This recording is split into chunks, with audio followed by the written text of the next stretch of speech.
My first volunteer job, I volunteered at the Children's Hospital. My job was to take care of the babies when their parents needed a break. And they warn you at the Children's, when you do your training, do not play with the same child because, you don't want to get emotionally attached. And I did not follow those rules. I was 14, I was just a kid. And I fell in love with this baby named Destiny. She had kidney failure, and so she was palliative. She was 18 months. Her mom needed breaks, single mom, young mom. I was just so in love with her. I played with her. I think I was there 2 or 3 times a week over the summer. One day, I went to go volunteer in the playroom, and she didn't show up. And I asked about her, and she had passed away, and they had these bears in the room, and they were like the magnetic kissing bears, and they were giving one to Destiny's family, and then the volunteers could keep one. I still have that bear to this day. And that sort of volunteer experience, it was an incredibly humbling experience, really opened my eyes to there are families out there that are struggling, that need people's help. And I just need to be in a position where I can help families.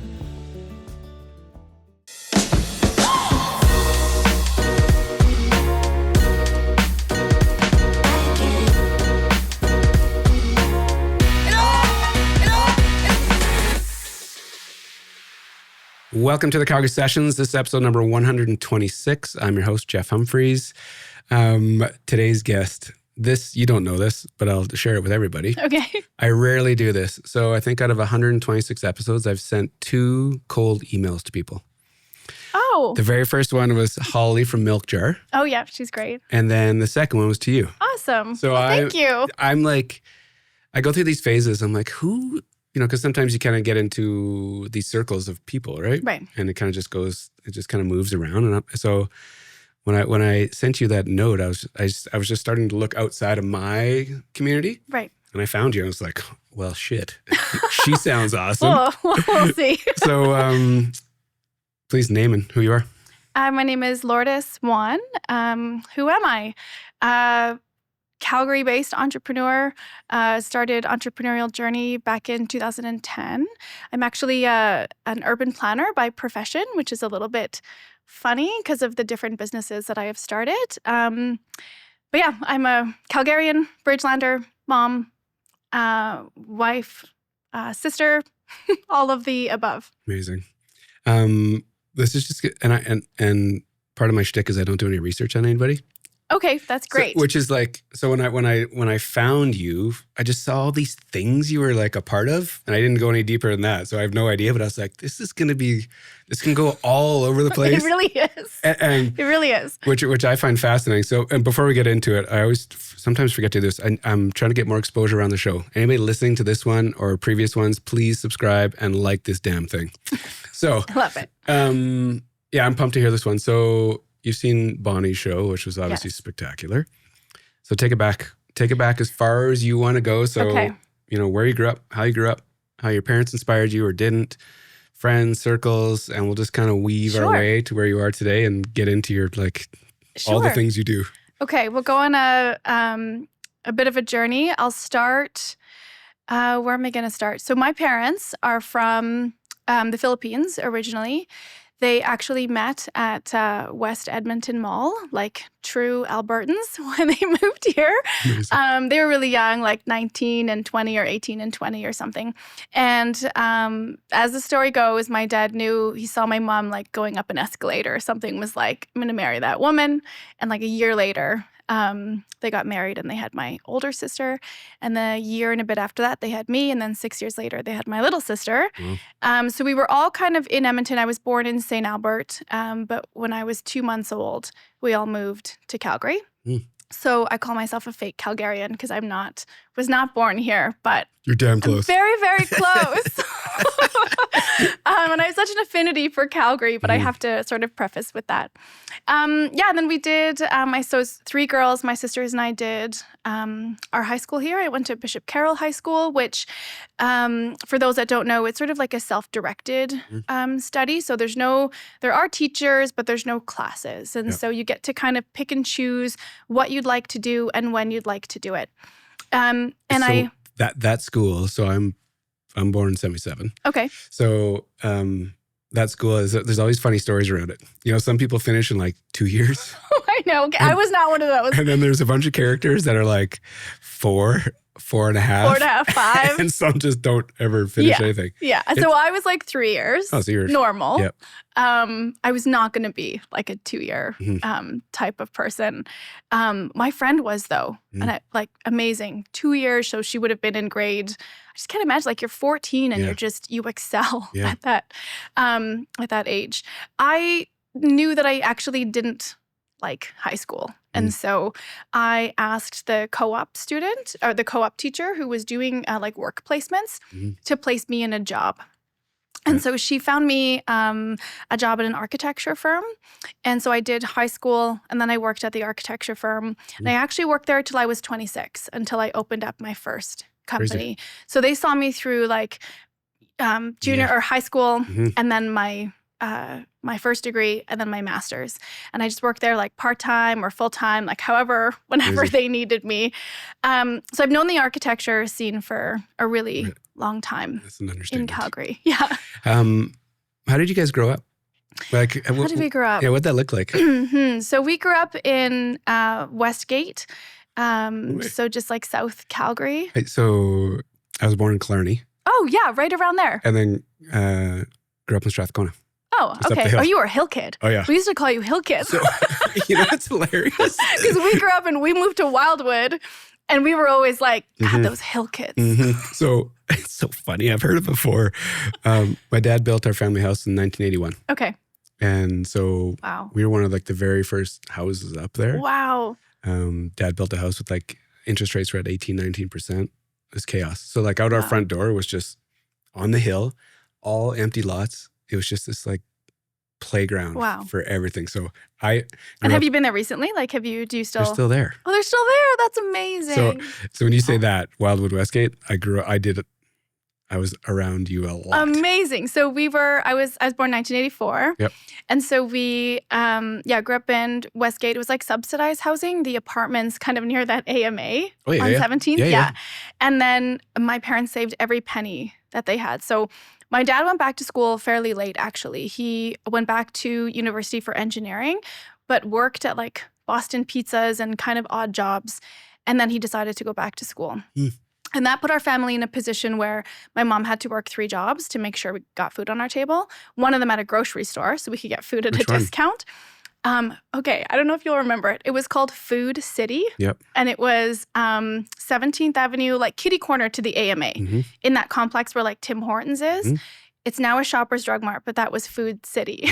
So my mom worked at the IGA Sobeys. Oh, yes. Up in Strathcona. For like, I don't know, 27 years. I swear that was one of the last IGAs to become a Sobeys. Yeah. The last IGA, I think, I might be talking out of turn here, but the last IGA is the one in Lakeview. Oh, no way. Yeah, that makes sense. Yeah, that's so, so I grew up in that area. When you, it's fascinating. When you're growing up, did you realize how much your parents were working? Like, no. Yeah. Because we had so much family. So when we were really close to my dad's side of the family and one of my mom's brothers. And it's interesting, actually, when I think back now with, me being a mom, what the things that cross my mind about how I want my son to grow up. And I've never had the conversation with my mom, and now my dad's passed away. But it's so similar to how they raised us. So Westgate, so the apartments in Westgate were like, a few blocks from St. Mike's, which is where we went. Did you go to Vincent Massey or did you go to St. Mike's? I went to Mike's. Oh, no way. K to 9. So did I. You swear you didn't do any research? This is so weird. I know nothing about you. This is amazing. This is my favorite conversation. Yeah, I went to Mike's K9. And even, so when we moved to Wildwood, St. Mike's Church was there. Yep. So I did like preschool in the basement of St. Mike's. No, you didn't. You're making this up. I am not. We're just like parallel lives, just a few years apart. Totally.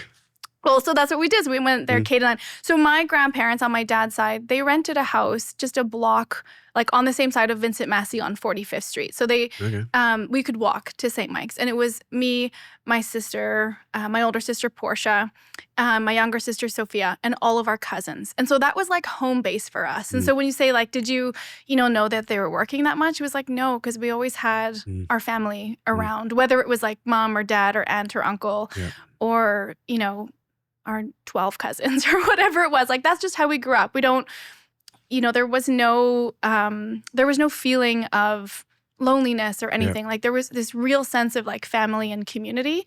And so now when I think of, so I'm in Bridgeland, I'm 3.5 blocks from my sister Portia, and down the hill from my sister Sophia. So we all live like in this like 600-meter walking distance.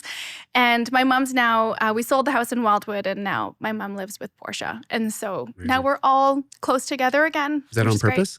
Yes. Yeah? You guys all like, older sister goes first? And then exactly. That's exactly what happened. So then I came after Sophia did. Yeah. And then we all just kind of, it's a wonderful neighborhood, and now all of us have children, and so now we're all together, just like how the cousins were together in the 80s and 90s. Amazing. And it's like that same sort of like family and community, and so that's how we grew up, and that's how I want Lorenzo, my son, to grow up. It's so funny. Obviously, like you said, our lives were like parallel for a long time. So I have my own vision of like what that era looks like around St. Mike's and like that, the community around there. What were you guys into? Like, what'd your parents do with you guys? Oh my gosh. So we had a lot. So there's a ton of family time. What else did we do? We didn't really like venture out of that area. Like, our mall was Westbrook. Fucking ghetto. I'll go back Totally. to.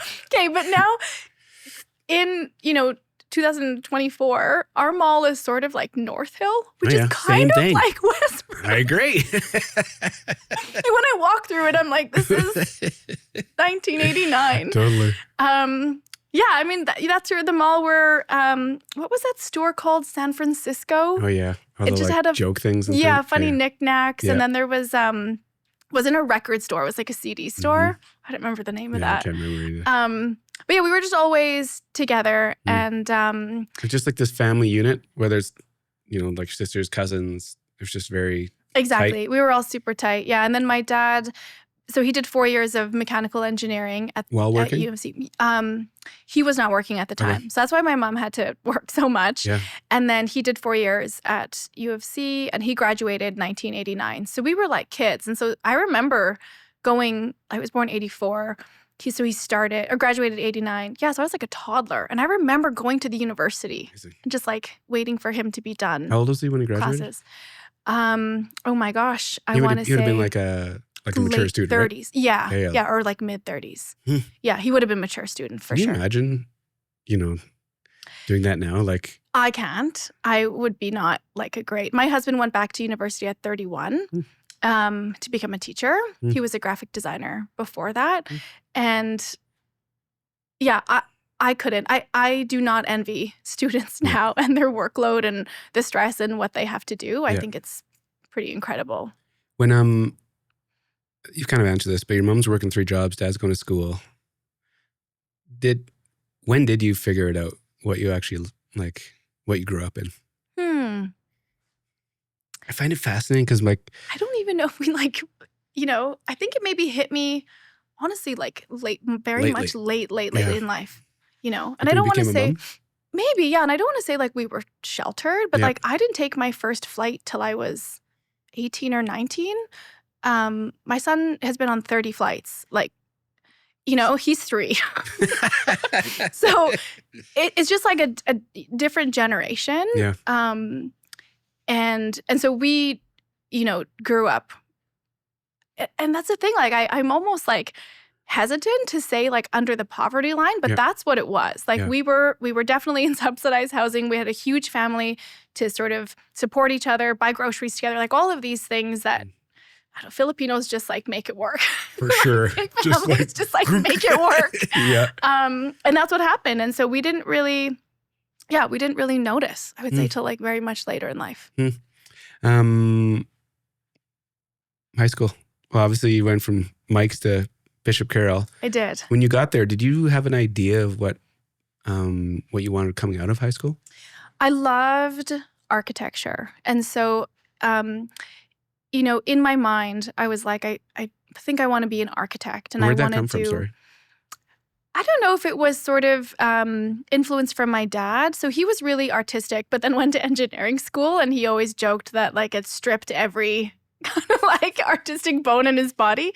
But I really, I love design, I think, in a way that wasn't really about art per se or like painting or anything like that. It was like a bit more technical. But what I really loved, and I found out later, was cities and how cities are designed. So I ended up going into urban planning. But I did love architecture. Maybe it was sort of like a, who is that? Is it George from Seinfeld? And he like pretended he was Art Vandelay, who was an architect in one of the, anyways, there was like we watched Seinfeld a lot when we were kids with my dad. And so I don't know if it was like, it started off as a joke and it was just one of the careers that, wasn't doctor, nurse, lawyer, accountant. Yeah. And so it seemed very appealing to me. Did anybody talk to you about it? Or did you it was kind of like self-discovery in high school? It was probably my dad. Yeah. Yeah. And I don't remember if there was like an actual conversation. We talked all the time about what we wanted to be when we grew up. And I think it was more my parents wanted to encourage us to be professionals in whatever sense that meant to us, but that we were doing things sort of like to the fullest, and we were making sure that we were making the best out of our careers. And so I think in like typical Asian families that may have looked like you must become a doctor, nurse, accountant, lawyer. And it wasn't like that in my family. My dad was a bit of an eccentric and like not a typical Asian dad in a lot of ways. And so I think we just had those conversations early. And so I just sort of was really drawn to architecture. And honestly, like Calgary in the 90s didn't have a lot of like great architecture. When we started getting nice things, it was so incredible for me. Like we never had nice things growing up. So I think it was like around my dad and him being an engineer and we sort of had those conversations about being a professional. Good segue. I wanted to pick your brain about that. Like, what do those conversations look like? Were they often, or that you just have a memory of some of them, or like? Yeah, I have a memory of. So one of the things that my parents really instilled in us is Sunday dinner, and we do that every week now. And especially now that my dad's gone and he passed away suddenly in 2022, so just a couple of years ago. And so we make sure that we're just like our family unit. My two sisters, their families, and my mom are like always together on Sundays. And so we would have these like long drawn out conversations. Like if we weren't talking about Star Trek, we're a super nerdy family. Then we were like kind of talking about what, the future looked like or what we were interested in. And I think those conversations of what we were interested in, it just showed that my parents were interested in us, and they were interested from hearing what we were into and what we liked, instead of sort of coming down really hard that you sort of must be this, and this.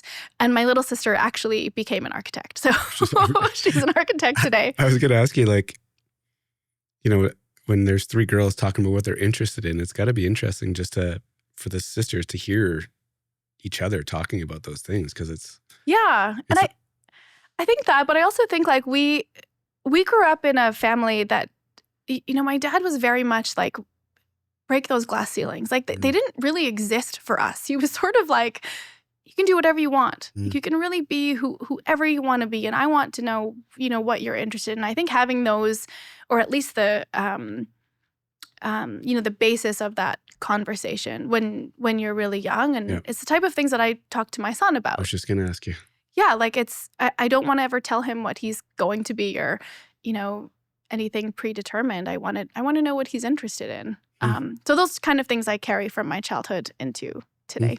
Did they, your architect job, like come out of high school, you did it like from what 16, 17, 18 to 26? So I actually started in grade 10. So I was 14 until I was 26. So I stayed there for a long time. And what was the push to do it? like, was it to make money, to get experience? Was it like, what was the driver? Yeah, I did not make any money.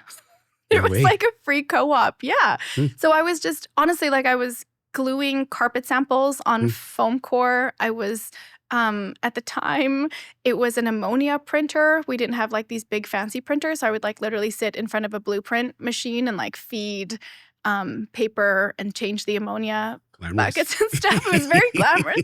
I would do like filing. And I think I just wanted a different experience. I was sort of like, if I'm going to do this high school thing and there's no classes, then I want to make the best out of the next 3 years. And to me, that looks like making sure that I am put into different experiences. And part of that was checking in at school, taking the bus back downtown, working until 3 or 3:30, coming back to school, checking out, and then and going home with my sister. Anybody else? Was there anybody like your peer group that was kind of working and schooling like that? No. It sounds like... No, I was like the only one. But I really liked it. Like it never felt like work because I was, it was great. I was like meeting different people from all different walks of life and folks that were older and could mentor me. And I had a wonderful like experience at that architecture firm. It's now it merged with a construction company when I was 26, or else I probably would still be there. But they, grew as I was doing my master's. They opened up an urban planning department, and I found one of my mentors there, and we ended up leaving together when I was 26 to start our own companies. So much to get into. Coming out of high school, obviously working for free. University, did you go to U of C? And I did. And you right into...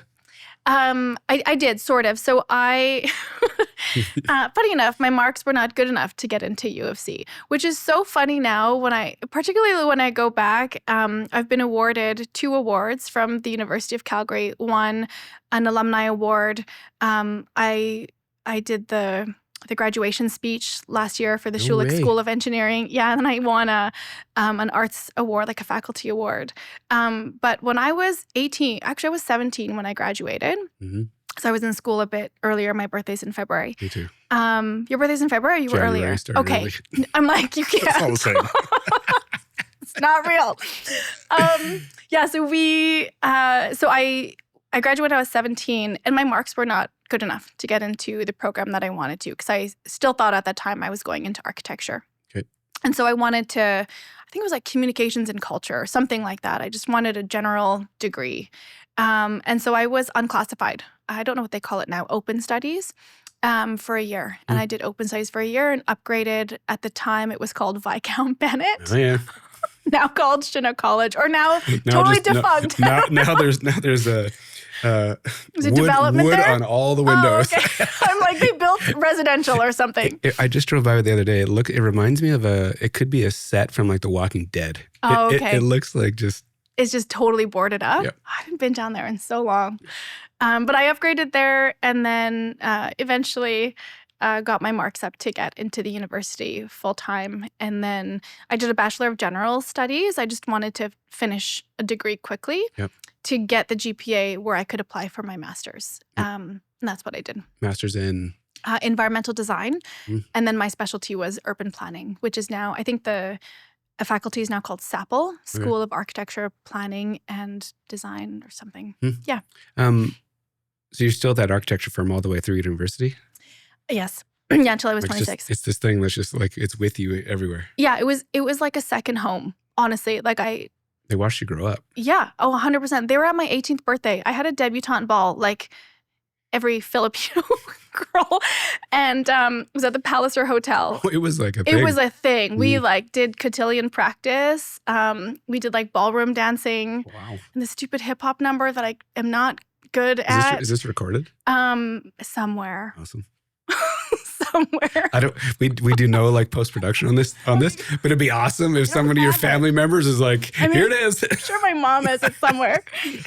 We did like, cultural dances for this thing, and it was wonderful. And so they came to my debutante ball. There was a table of like old school architects and designers. Yeah, it was great. Going back to U of C to win those awards, to speak, what'd that feel like? The first award, I never expect I'm going to get anything. And so when they called and said that I received I don't even know what it is. It's the Faculty of Arts, because my general studies degree didn't really fit into a category. And so the Faculty of Arts gave me an award, and it was in recognition of sort of community service and some of the food security work that I was doing. And did not, took a ton of pictures, and I did like a little speech, and I was just so happy and proud and did not think I would be back there. And then my supervisor and a few community members, they nominated for me, my supervisor for my master's degree. He's still a professor at U of C. They nominated me for the Alumni Arch Award, which is the highest award that an alumni can achieve at the University of Calgary. And I thought that was like spectacular. Like it was through COVID. And so we got to watch I think Enzo was 9 months old or something. And so I got to watch it with him on screen, and they sent like a big charcuterie platter, and it was like really tastefully done. But then I think what meant the most to me, not to belittle the awards there, I am very grateful. But it would be last year, in what convocation was it? The June convocation. Sorry, no, it was the June convocation of, 2023. And so my dad would have been passed, not a full year yet. And I got a call from the university, from John Cornish's office, who's the chancellor. And he said, John Cornish wants you to speak at graduation. We would be so honored if you would speak. And I said, oh my gosh, just so grateful for John for thinking of me. And I said, yes, of course. And I was assuming it would be for my faculty, either Masters of Environmental Design or like one of those categories.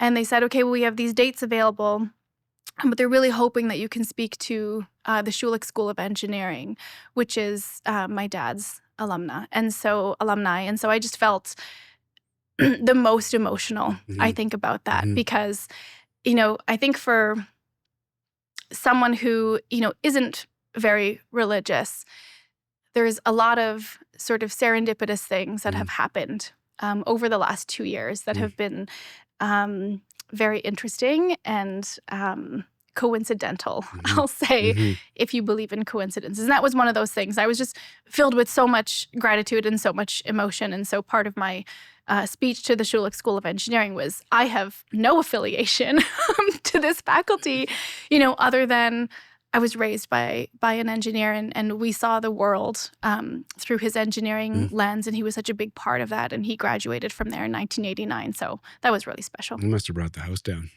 That must have been I know you're not going to pump your own tires. I'm sure it was spectacular. Thank you. It was. I'm shocked I didn't ugly face cry through it. I did a TED Talk that I ugly face cried through, and that was not a good look. Are you? Did you know you'd be comfortable in front of people like that? No, I was terrified of public speaking years and years and years ago. But I guess there's a couple things about, I love it now. I just enjoy talking to people and talking to crowds, particularly at universities. They're just the next generation, and I have so much, pardon me, hope for the next generation. Especially because my work involves climate change and the climate crisis, and it involves food security and affordable housing and all these things that we need to be pouring our energies into. And so when I speak to young people about it, I feel very passionate that they're the ones that are going to take it on, and they care more than any generation that has been on this planet. And so it fills me with a lot of passion and a lot of joy. But I remember, I think it was my first speaking thing was it Junior Achievers Calgary. Awesome. And it was in this tiny room, and it was, 18, 19-year-olds and 2 mentors. I think there was 12 people in the room, and I was shaking during the whole, I bought a new blazer for it. I was so nervous. And I would say I'm nervous every time still, but it gets better, particularly if I'm just talking about the work or how I grew. I'm okay with that. But I was so terrified before. Crazy. As you're working, going to school, What else are you into? Do you have time for other things? You've touched on it a couple times now, which is community. And Yeah. I'm curious to see what else you were up to between, school and working. Back then? Yeah. So that kind of goes into my life now, where my husband makes fun of me because I have no hobbies. Or I turn hobbies into businesses, which I swear I'm going to stop doing. So that's why there's like a laundry list. When you Google your name, it's like this. I'm like, Jesus. Time founder. I just need to stop. Like no. But no, I worked a lot. My first volunteer job, I remember I was in high school I think I was like just after grade 9, like the summer into grade 10. And I volunteered at the Children's Hospital. And I really wanted to volunteer. I wanted to like resume build. And I think I've always been fairly ambitious. And, they say that you need this thing called a resume. And I'm like, well, nothing's on my resume. I'm going to volunteer and just figure it out. So I volunteered at the Children's Hospital, which was on, not the fancy place. The OG one, on 17th. In South Calgary there. And I volunteered there, and it was an incredibly humbling experience. So my job was to take care of like the babies when their parents needed a break.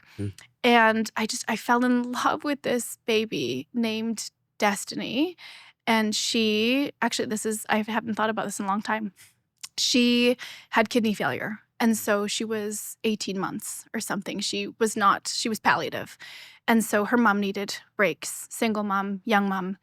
And I would play with Destiny. And they warn you at the Children's, when you do your training, do not play with the same child because, you don't want to get emotionally attached. And I did not follow those rules. I was just so in love with her. I played with her. I think I was there like 2 or 3 times a week over the summer. Anyways, one day I went to go volunteer in the playroom, and she didn't show up. And I asked about her, and she had passed away, and they had these bears in the room, and they were like the magnetic kissing bears, and they were giving one to Destiny's family, and then the volunteers could keep one. I still have that bear to this day. And that sort of volunteer experience, like really, I was 14, like I was just a kid. It like really opened my eyes to like, there are families out there that are struggling, that need people's help. And, we just need to be able, I just need to be in a position where I can help families. Not thinking that I would start a charity or something like that. I had to get through high school, university. But that sort of like started it. And so I was always looking for volunteer opportunities. I did fun things too. Like I worked at the movie theater in West Hills. Yeah. That was my first job. I got $5.90. But then we got free movies. So it was like the best job ever. The best. Because we could watch whatever movie we wanted. I still have best friends that are today where we were all working at the theater together. And so I always had like a multitude of jobs. And so, now when my resume says 6-time founder, it just seems like an extension of what I was doing when I was a kid. Because I worked at the theater, I worked at the architecture firm. Later in my university days, I started working at a medical spa, hence why I have a spa today. And so there were so many things I think that I was just sort of filling my free time with. And I always got to work with really great, with really great people. Which is a theme that I keep today. One of the rules we have at my tech company is no assholes. And I mean, that's how I grew up. I didn't have to work with any assholes. Am I allowed to swear on this thing? Oh yeah, you're good. Okay. Free pass. I usually have like a mom filter, sort of. But yeah, so I sort of have carried that theme till today. So in terms of like hobbies and fun stuff, I'm into stuff. I don't know if I, have time to kind of nurture a lot of these hobbies. But I inherited my family's piano, the piano that we grew up with, and now it's in my house in Bridgeland. And so I tinker a little bit. But do you think, or have you ever given thought to, from a young age, doing all of these things? Volunteering, working, going to school, similarly to what your mom was up to and what you watched for all those years?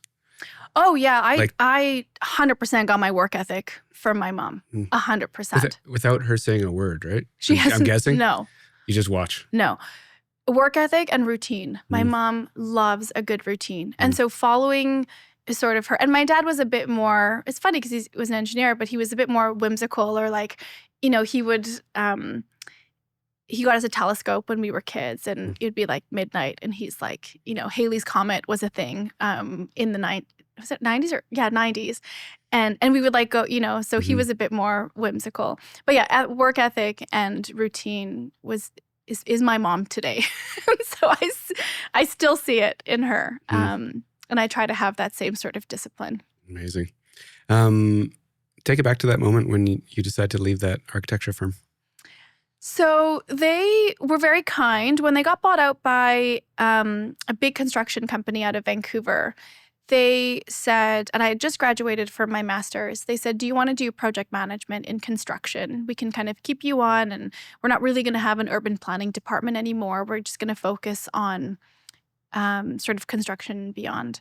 And I had just gone to school for like 7 years to become a planner. And so we worked out an arrangement where my mentor and I, who had been a planner for a very long time, we would be able to take our portfolio and open up our respective companies. And so it was very amicable, and it really set me up for sort of my first entrepreneurial adventure. And in that same year, I opened up a spa. And so I was kind of like running them very parallel, like two different hats in so many ways. How does that, did you know you want to do your own thing? Like when you said it earlier, you said if that business didn't get bought or sold, you'd probably still be there. Yeah. So the idea of, being an entrepreneur and starting your own thing, was it ever? It was because my dad had his own engineering company.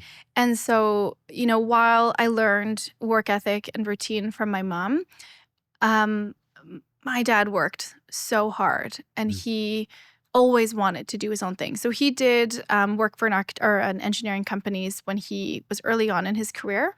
And I think to my mother's dismay, she may not say that today, he opened up his company, and it was like a basement engineering firm, and ended up,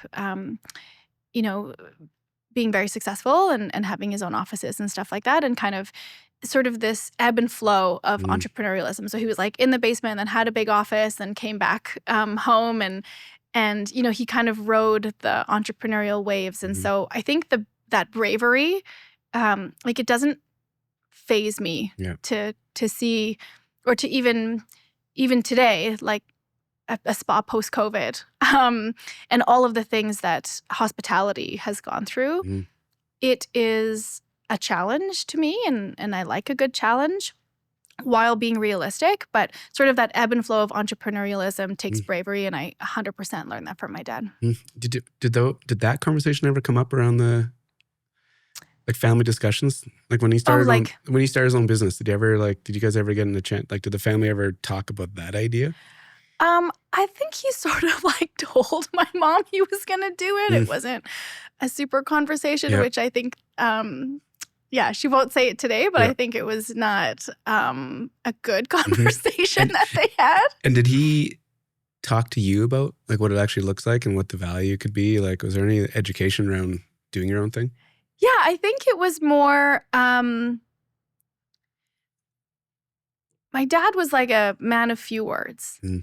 But when he did speak, it was pretty profound. And all my friends will say that now. When we had house parties, it was at the Wildwood House. It was all of our friends coming to our house because my parents are awesome. And, my dad would, be sitting at the table, and he wouldn't say too much. But when he did, it was really special. And I think it was more that the act of him doing it, he was truly a man of action. And so while I don't think there was an exact conversation or conversations about even me becoming an entrepreneur, because he was nervous for me. But at the same time, he was sort of like, I know she'll figure it out. Yeah. So she's got this. It's going to be fine. Why do you start a spa at the same time? Oh my gosh. Okay. This is how that went. Okay. So I was working at a medical spa. So lots of injectables like Botox and laser treatments and all that. And I just was working reception. Yeah. While you're doing the other things. Yes. And while in school. Okay. And so I wanted to not be in debt after. And my parents had, it's not like we had this sort of like kiddie pool of money where they saved up for our education. Yeah. And it just was not feasible. But education, like post-secondary education, was not an option in our family. It was graduate high school and you start school. It wasn't like this take a break or go travel. It was, you have to go to post-secondary. And after that, you can look at, taking a break, traveling, all that kind of stuff. Yep. So what was your question around the? You were working at the medical spa. Yes, medical spa. And I asked you like, why Right. then? Right. Don't worry, I got you. Oh my gosh. I almost like forget about it because there's so much going on. But I worked at the medical spa, so it was reception. And then because I wanted to pay for my own school, the woman who owned the place said, you should try to get certified to do some of the treatments because you're really good with people and it's not as like scientific as you think. Medical aesthetics is, you don't have to know that much. You don't have to be a nurse or a doctor.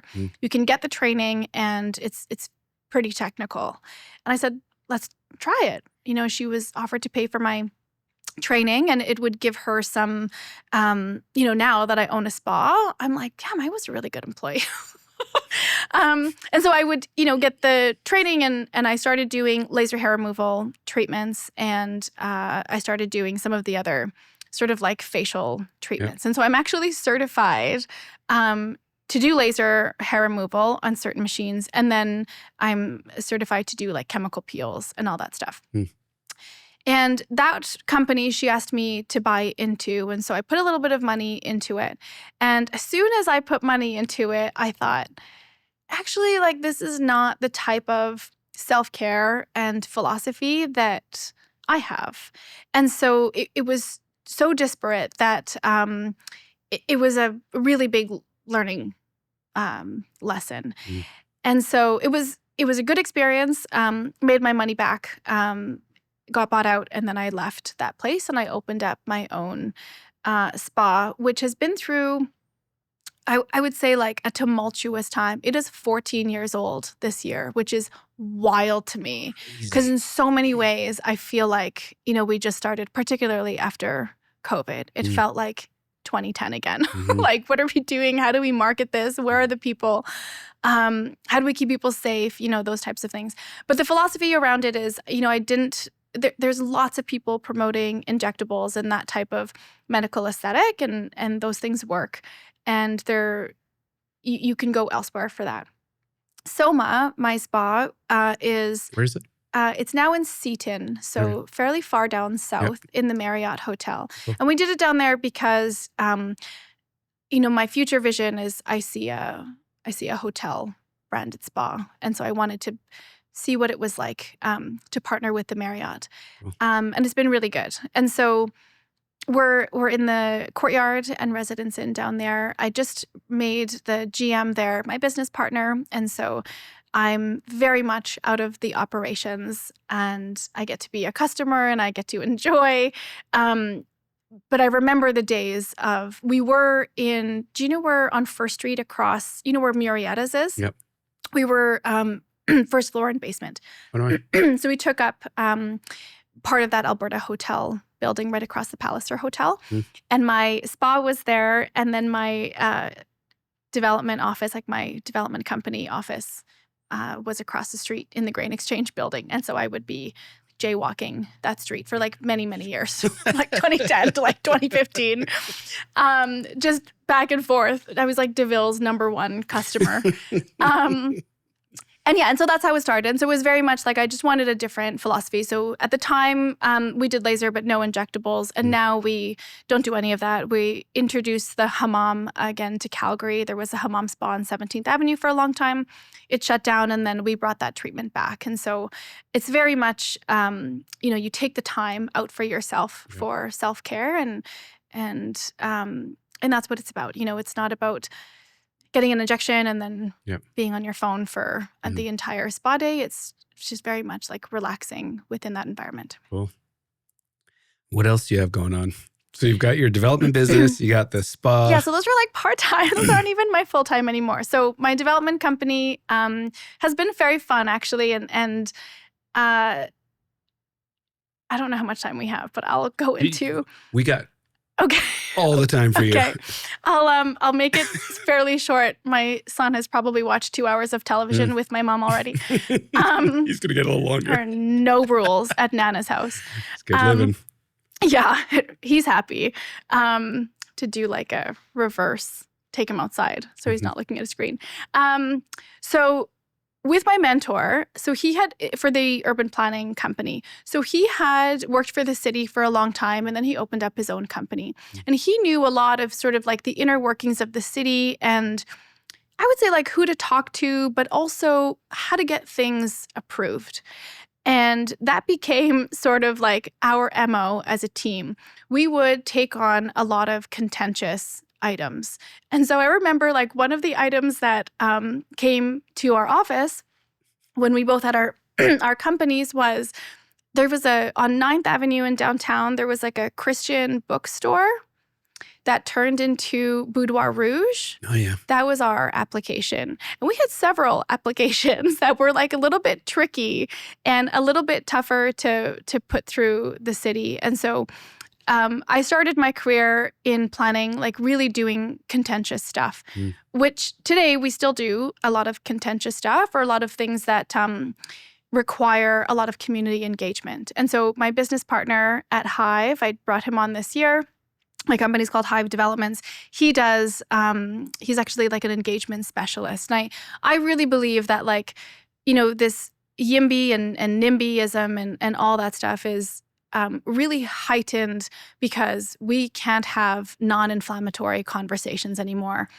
I think folks come into conversations, at a 10. Yeah. And I think the notion of just bringing people around a table and talking about issues and really understanding that they're either not as big of a deal as they think there are, or there's more nuance to the discussions than they think, we will make a better city because of that. And so that's what my company does.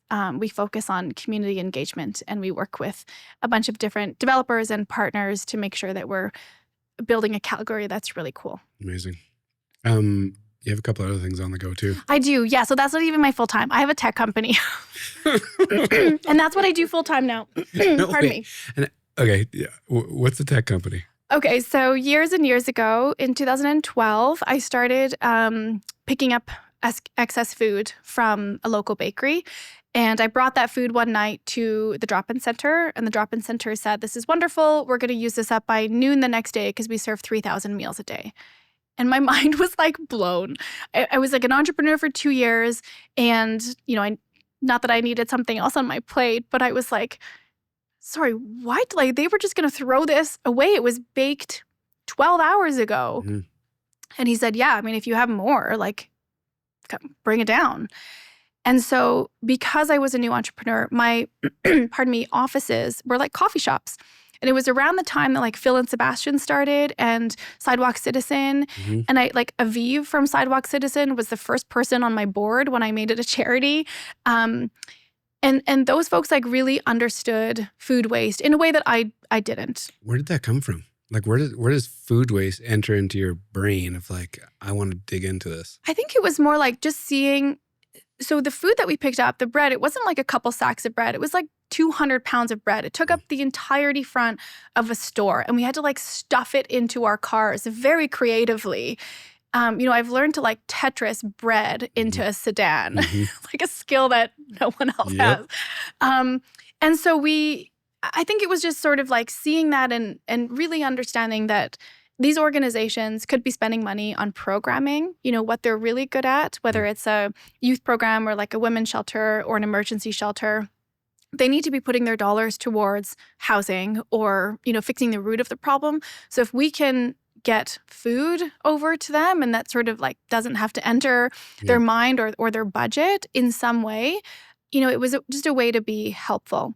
And so I started calling up, or I would sit at Phil and Sebastian, and I asked Sebastian if I could take the food at the end of the day. And Sebastian was like, yeah, like, of course. And then he started opening up multiple locations, and then Aviv did. And so it was sort of like this very Calgary, very grassroots thing where Calgarians just said yes. And they said yes to volunteering. So they said yes to donating, yes to volunteering, and they said yes to receive the food. And that, I think, is very, very Calgary. In my experience anyways, like everyone was just out there to help. We didn't have a lot of big barriers until AHS called me one day. And anyways, that's a whole other podcast. We're fine now, but it was a little tumultuous. But so that's sort of how it started. And now that organization, so I turned it into a charity, I think around 2015. I did not know how to start a charity. I knew something about working on a board or something, like just Googling what to do, and created a charity. Like my sister was on the board, like really did not know what I was doing, and just got help from Calgarians. And so now that food rescue charity is one of the largest in Canada. They rescue across, I think, almost 3 provinces. I think they're starting in Saskatchewan soon. I am very much far removed from it. I stepped down in 2021, and they continue to grow and scale food rescue in the prairies, which is really cool. Amazing.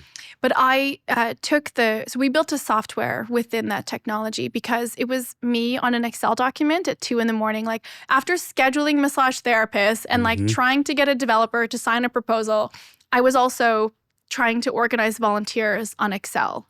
Pickups and drop-offs and like 100%. And then AHS wanted like temperatures taken and like weights. And I was like, okay, I cannot do this. So I was speaking at the university and someone in the audience said, you should really talk to an organization called Technovation. They're based out of the Valley, but what they do is they get high school girls to prototype apps for social good.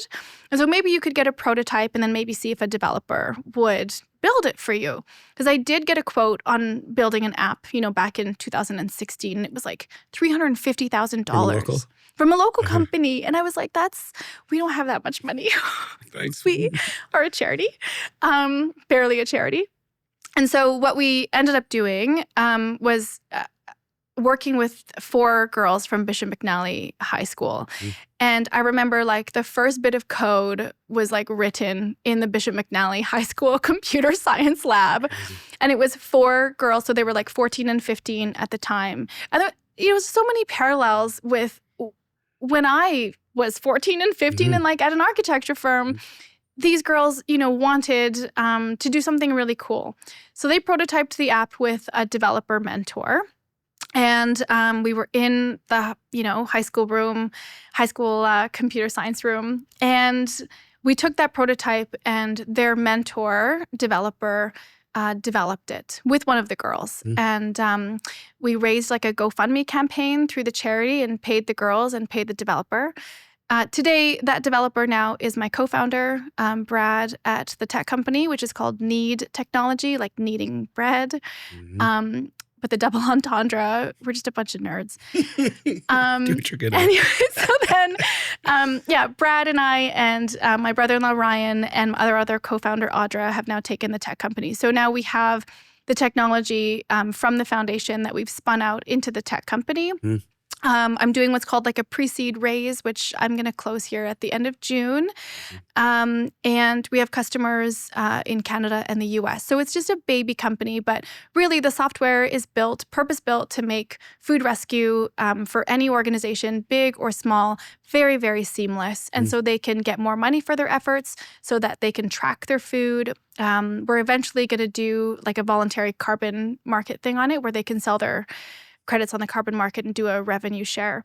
But there's all kinds of like these cool things that are coming out of the tech industry. And I always want to do something with social purpose now. I think, anything else would sort of bore me. And so starting this tech company has been quite the journey. And I still don't know what I'm doing, by the way. Have you, which is amazing, because it sounds like you have figured a few things out. My husband's so sick of the tech vernacular that I bring home. He's just like, stop. I'm like, I learned another language. It's bro tech language.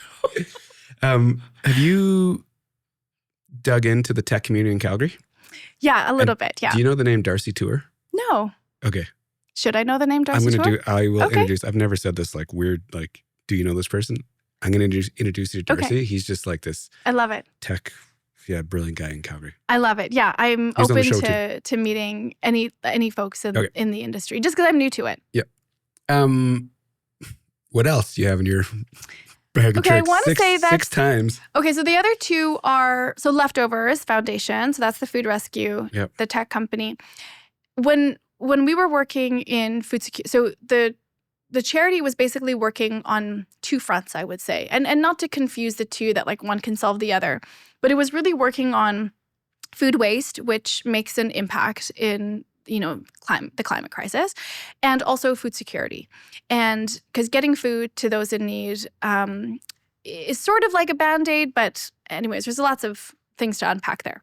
But I wanted to really understand that part more, and I really wanted to understand food security more. I did not. I am an urban planner. Like, I can tell you how to get a permit at the city of Calgary and MD of Rocky View. But I cannot tell you how to solve food security, or I couldn't at the time. And part of it was kind of going out to social workers who were working right in community and asking them how their communities and how the people that they work with wanted to access food. And part of that was, what we call now a dignified food model. So folks wanted to access food in a way that felt right for them. And that didn't mean lineups, and that didn't mean free food, surprisingly enough. And it didn't mean getting a basket or a hamper. It meant choice and affordability and access, like physical access. And it meant culturally appropriate food. And so we came up with this idea, which is not new. It started, I don't know where the first mobile market is, but we looked at examples. St. Louis has an example. In Missouri and Halifax had an example. And they created these mobile grocery stores that went directly into community to bring food to them where they could choose. It was like bringing a grocery store to them, but a discount grocery store, not like an artisan, all organic, like just like a very simple structure. And the idea was that it was only fresh produce, because marginalized communities do not have access to fresh produce. They have access to a lot of processed food. Mm-hmm. They live in a lot of what they call food swamps, where there's a lot of fast food, but no healthy food. And so I wanted to change that. And so I sort of got a team together out of the charity, pulled a few people and said, let's work on this project about bringing food access to folks that need it in these communities. So we started to slowly partner with Indigenous communities and urban seniors communities. Indigenous communities just don't have access to food. I think the first community we worked with was the people of Goodstoney. Their closest grocery store at a discount, I think, is a Walmart. They just have a Centec, like a gas station on site. And they wanted, there was nutritional programs, and they just couldn't get access to the actual food to cook. So while they had the literacy and the education, they just didn't have the access. And so we brought the grocery store out to them. And we started with them and then partnered with other Indigenous communities. And in town, it was really about seniors that they don't want to take 4 buses to get to a grocery store to get a week's worth of fresh produce. And then it was about immigrant communities. And, I remember this one social worker was telling me about a family that immigrated from Sudan, single mom, 6 children. And for her to get groceries for 6 kids, she had to take like 2 buses and bring these carts, basically bring the grocery cart onto the bus so she could pack food. And having her children, I can't even bring my 3-year-old to the grocery store. I mean, it's chaos. I can't imagine, her lived experience. So we started hearing these stories and then partnering with organizations, whether they were nonprofit, whether they were affordable housing, post-secondary institutions, or Indigenous communities, and bringing our mobile grocery store out there. And it's called Fresh Roots. It's now run by a wonderful CEO who was my operations manager, Nikita Scringer. And I've passed that torch off at December of last year. But what was cool about that what was cool about Fresh Roots, and what is cool about Fresh Roots, is that I sat on, as an urban planner, I sat on the city's Calgary Planning Commission. And so it's just like an approving authority that lets council know what developments should be approved and not approved. And one of the members of council, or of that committee, first of all, when I joined that Calgary Planning Commission, I was like the only woman of color and the youngest person. And that was intimidating. Speaking of like being nervous and like not knowing right from left. And my nameplate said Mr. L. Juan in council chambers, of course, because why would a woman be on Planning Commission? Planning Commission is now chaired by a woman, which is amazing. But I sat there on Planning Commission with now Mayor Gondek, but that's how, the Calgary community is so small. Anyways, when I was on Planning Commission, I was sitting beside the Director of Transportation at like a lunch meeting. And I said, what's really cool is in St. Louis, they turned a bus, like a retired city bus, into a grocery store. Do you think that I could have a bus from Calgary? Like, is that something that you do? And he said, yeah, I think we could probably arrange that. So like 2 weeks later, I got 2 buses, retired buses, still in perfect working condition, from the city of Calgary for $2. One ended up being scrap metal, so we got $900 from it. And then one is on the road today as one of the mobile grocery stores at Fresh Roots. And so it's been a very cool, like, Calgary story to kind of see this bus. And now I'm not, working there. I help them fundraise a little bit. But when I see, like, the grocery store parked in affordable housing, or when I'm, driving through Morley or whatever to get to Banff and Canmore, it's just really cool to see that is still around and still helping lots of folks. How do you know when to, like, step out? It's like you have these amazing ideas, get them off the ground, do your thing. Do you always have a sense of when it's time to just, like, step back? I actually don't want to be at the face of, like, I don't want to be there to begin with, only because I don't come from food security, or I don't come from, the nonprofit world. And so in so many ways, I'm not the best person to be the CEO of that organization. I think what I'm really good at is just finding the people and building the team. And, once I find the people, and I always am thinking of succession planning, because I think that's the only way organizations and work is going to get done in the future. Like, as the founder, you have to be so far removed from it eventually. And for Fresh Roots, for example, when we found Nikita, I was like, oh, she's the next CEO. And then it took, I think, 1.5 years and a mat leave for me. And, finally got her kind of in that role. But she's just better at it. Like, she knows the world. She's built the team. She knows the operations of it, and she understands the long-term vision. I mean, I think CEOs, for the most part, stay around too long. And so I don't think there's a magic number. I think it's just a founder always needs to think about succession planning, and they need to think about who the next person is. And it cannot come as a last-minute decision. And it can come with support from a board, pardon me, but I think that the founder still kind of needs to have their hand in who that person is. How do you, the idea of, like, focusing on, like, social purpose, where'd that come from? Like, how did you think about that as a driver? I don't, like, I you that smart early to, like, connect those two? No, I think it was more like, I like problem solving. And I really do like a challenge. Actually, one of the hobbies that I did pick up during COVID is I love puzzles. And I think it just speaks to the challenge. And yeah, I can do like a 1,000-piece puzzle in like 3 hours. Like, I really got into it. COVID, eh? I know, but I can't make a business out of it, so it's great. Not yet. Not yet. Although I did see these like very cool puzzle tables, and I was like, that would be like could like manufacture something cool. Do you are you always thinking about that? When you see something that's kind of like sparked you, do you think about, I wonder if I can make something. I wonder if I could create, I wonder if I could start something. I wonder if I could. To a fault. Yeah. Yeah. That's why your husband makes fun of you. Like, yeah. And also, like, I can't enjoy a spa. Right. Because I'm like, oh, like, we should have done that. We could do this better. Yeah. All right. I want to buy this. Those types of things kind of go through my mind. Yeah, and I do think it's like to a fault. It's something that I'm like just actively working on is just to enjoy things. And I don't have to have my hand in it, but it's a process. Yeah, it's like an addiction. Yeah, it's crazy. The social purpose piece. Yes. How do you connect? How does that get started? How does that become the driver or a driver? Is it just a bunch of experiences that put you on a path?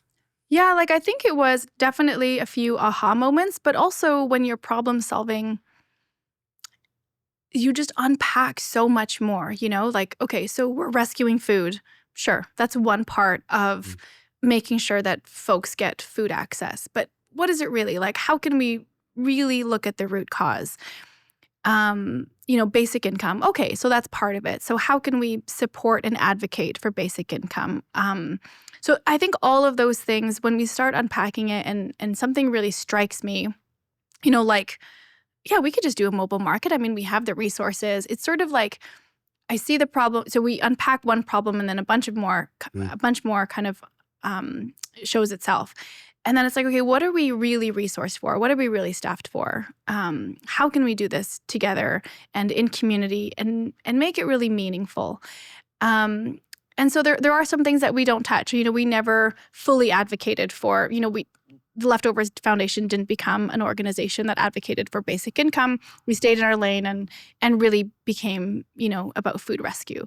And I think that when we work on solving problems, we have to be very intentional about what those next steps are and what something could look like. Because if you don't, the drivers of social problems will eat away at itself, and then you'll get nothing done. But if you find something, unpack it, and then really focus on what the sort of key things that you want to work on are, that's what's been, I guess, helpful in the success. When you look back on things, is there anything, like, are you surprised by any of this? Are you surprised from, like, me hearing the story for the first time? Like,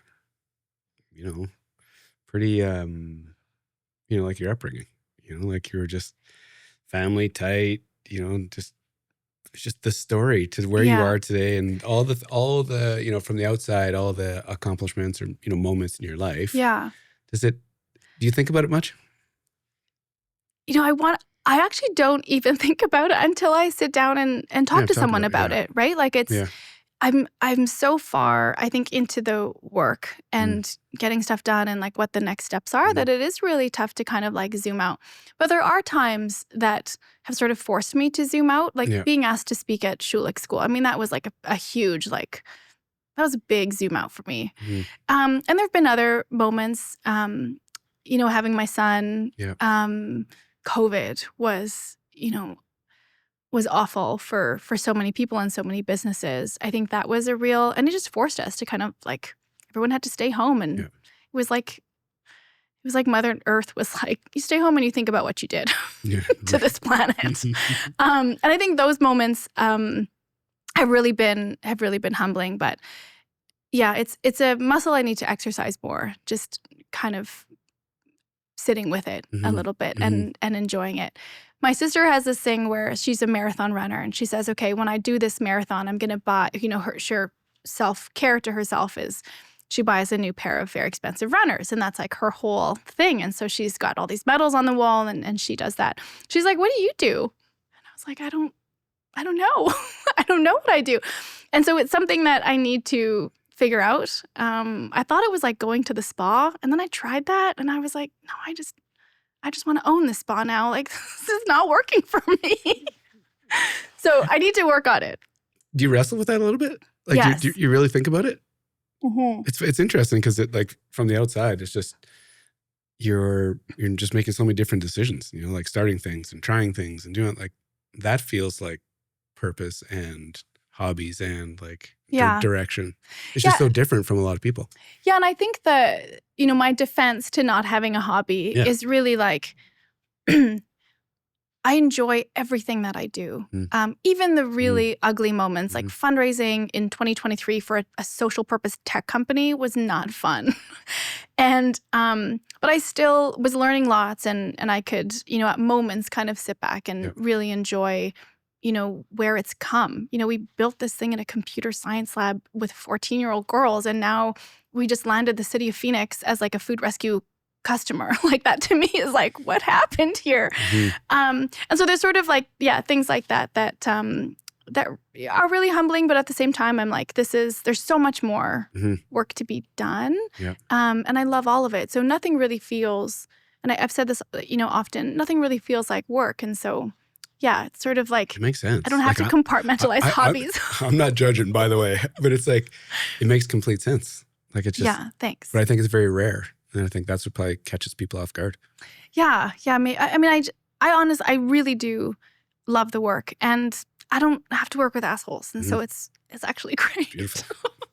Do you have a vision? Like, do you look out 10 years and like think about things and try and plan towards things, or are you reactionary?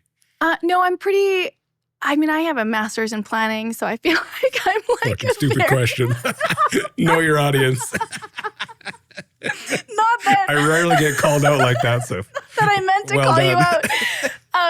But I think, and I will say I do it loosely, and so I you're will going do after it some loosely. heady things, like the social idea. You're going after some.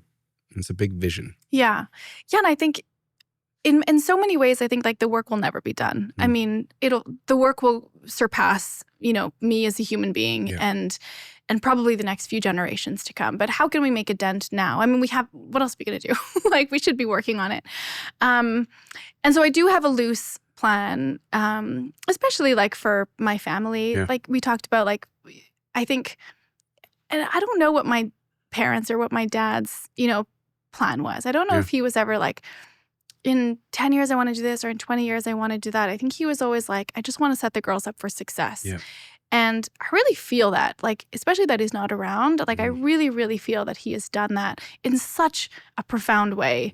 That it was like all of these incremental things. It wasn't like one big thing that he did. It was like all of the little things that my parents have done that has set us up. And so I think about all of the little things that I can do for Lorenzo, and all of the things that I can like continue to do so that, his generation can work on things a bit deeper, or that he can have, sort of a different kind of life. And recognizing that, he will likely, and he is, a child of privilege. And so we have to really, really check that. Totally different, eh? Yeah, it's so different because we just didn't have that. Like, we did not have that. Yeah. Random. What was your TED Talk on?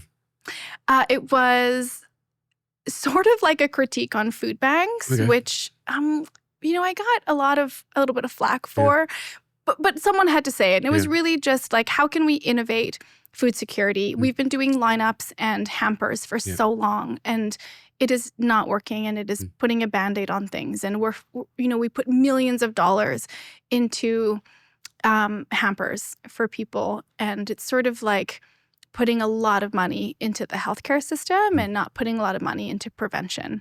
And it was, and I talked about my family a little bit, and so I was crying. And that's why I'm asking, because as I'm sitting here listening to this, it's like you bring up so many interesting points that are like, I don't want to say heavy, but like big talking points. And they're very, like, you have a very strong message behind them all. And every time as you're talking about these, there's little moments in this conversation, like, it feels like there's like a broader audience that needs to hear that message. Yeah. And so it was a TEDx Calgary talk, and I think it was really well received. I got a very lovely standing ovation. I think more because I cried so bad. You were like... Yeah, like what? So my mom was in the audience. By the way, she's like and she's uninvited to like any talk that I do in the future. Was she like front row? Yes, her, my husband, and my nephew, who was 12 at the time. And there was a photo of, my family, and I talk about a little bit about how I grew up and how, my mom had 3 jobs, and it was a picture with my dad, and it was pretty raw. Like, it was just 9 months after he had passed. And she had her face, like in her shirt, like she was just trying to shield herself from crying. And my husband's like rubbing her back and like making sure she's okay. And I just like completely break down and get emotional about it. And it's not that I'm not emotional about the work. Like I am, but not like that. Like I think, once I sort of like sit back and think like, the 80s and 90s did not look like what it looks like today in Calgary or for my family. Yep. And that's because of all of the really good decisions that my family made while we were growing up. So amazing. This has been amazing. Thank you for having me. No, this is like, I know Bonnie's going to enjoy this one. Awesome. I end the show with one question. Okay. When I say Calgary, where's your head go? Oh. Where does my head go? So funny. Don't say Westbrook. Okay, so my head goes to the Peace Bridge. Okay. And for like a couple reasons. Because when that Peace Bridge was getting through council and all that, I was pretty like peripheral, but kind of knew some of the players. And I will say like, thank you, Drew Farrell, for the Peace Bridge because she really fought for it. And everyone was like, why are we spending like this much money on a Peace Bridge? And from someone that grew up in Calgary and has seen the change that Calgary has gone through, that Peace Bridge is a symbol of, I think, like the Calgary we want to see in the future. And particularly when it was being constructed.